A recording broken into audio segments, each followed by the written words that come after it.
Okay, welcome to this explainer, Beyond Carbon, how stakeholder participation drives project success.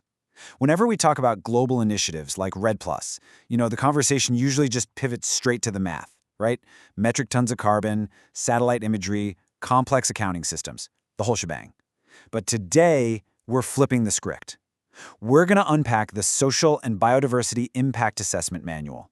We're looking at why the human element, the actual people on the ground, is literally the foundational engine making these environmental initiatives work in the real world. So, what guarantees a carbon project's success? You might think it's entirely about strict emissions math, but what actually ensures long-term carbon permanence and sustainability? It's a massive question for investors, developers, and conservationists, because look, we can plant 1 million trees or protect a massive stretch of rainforest, but if we don't factor in the local socioeconomic dynamics, that carbon just isn't safe. Think about it. If local communities rely on that exact forest to survive, like for firewood or clearing land to feed their families, those trees are going to fall eventually, no matter how good our satellite tracking is. Early carbon markets were super focused on just proving the emissions reductions, but now, the balance is definitely shifting. It turns out, a project's survival absolutely depends on the surrounding community's buy-in. Getting the social methodology right is just as important as getting the carbon methodology right. I love this quote from an industry auditor because it proves this isn't just fluffy feel-good rhetoric, it's a hard market reality. Carbon offset buyers are demanding real evidence of social co-benefits. They want to know they're getting exactly what they pay for, and that means improving lives, not just locking away carbon. It's an absolute operational imperative to do no harm to the locals. Plus, it's about market confidence. If the social methodology fails, well, the carbon methodology is basically built on sand. SBIA manual and CCB standards preventing negative impacts and ensuring REDD+ projects do no harm. To actually pull this off, we rely heavily on these two frameworks. The Climate, Community, and Biodiversity Standards, or CCB standards, have been around since 2005, and project developers all over the world really favor them.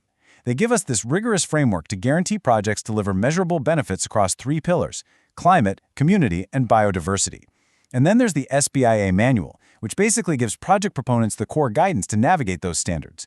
It really emphasizes that preventing negative impacts has to be baked into the project's DNA from day one. You can't just treat community impact as an afterthought. Differentiating stakeholders? We're looking at wealth or well-being, ethnicity, gender and age, land tenure, and livelihood interests, like charcoal makers or pastoralists. The crucial point here is that to do no harm, we really have to figure out who the stakeholders actually are. We can't just say the local community and call it a day. They aren't a single monolithic group. A carbon project impacts people in vastly different ways, and the CCB standards require us to break that down. A local charcoal maker is going to be affected very differently by a forest protection project than a pastoralist moving cattle, right? We have to look deeply at these different factors so we don't accidentally marginalize vulnerable subgroups with our conservation efforts. Theory of change. This is essentially a hypothesis developed by project stakeholders that lays out how a project hopes to achieve its intended goals and objectives. This is our strategic roadmap. It takes us from initial project activities right through to the ultimate impacts. Now, I know theory of change sounds like abstract academic jargon, but in practice, it's highly practical. It's basically a logical sequence of means and ends linkages. Instead of just kind of hoping our actions help the climate, this forces developers and locals to sit down and map out exactly how an intervention leads to a result. For example, if we build a local medical clinic, the theory maps how better health means less time lost to illness, which leads to stable incomes, which ultimately reduces the need to illegally log the forest for emergency cash. It's like a giant puzzle coming together. 1. Project activities lead to 2. Outputs, 3. Outcomes, and 4. Impacts. See, this builds a causal results chain. It's a domino effect where short-term actions logically progress into long-lasting project sustainability. It starts with the actual on-the-ground work, the activities. That leads to short-term outputs, which trigger mid-term outcomes, and finally culminate in long-term impacts, like massive emissions reductions or widespread poverty alleviation. And tracking this chain is incredibly cost-effective. If you can prove your short-term outputs and outcomes are hitting their marks along the way, auditors can be pretty confident that your long-term impacts will actually happen, without having to wait decades to find out. If local stakeholders help design the project, then the project benefits from local knowledge. Getting stakeholders into a workshop to map out these logical if-then statements is what creates a really robust adaptive design. This is the absolute core of the approach. But here is the secret sauce. This only works if the people actually living in the project zone are the ones drafting these statements. They have the localized knowledge about land use, cultural dynamics, and historical conflicts that an outside consultant just won't have. When locals participate, the project stops being this outside imposition and becomes a collaborative strategy. This is exactly how stakeholder participation drives a project from a fragile concept into a resilient reality. Protecting threatened biodiversity and connected natural ecosystems.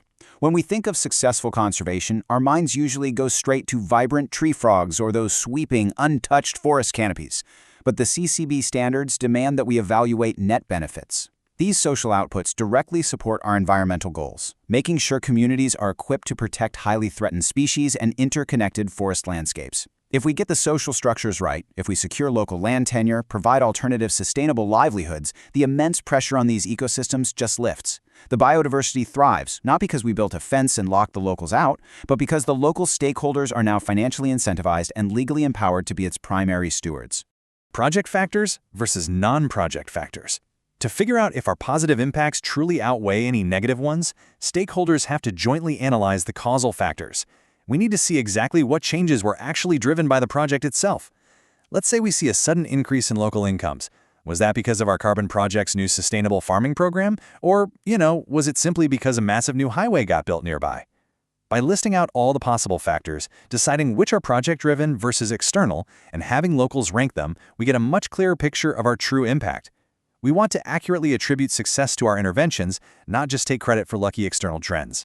Participatory monitoring generates information easily understood and reflecting the opinions of community members.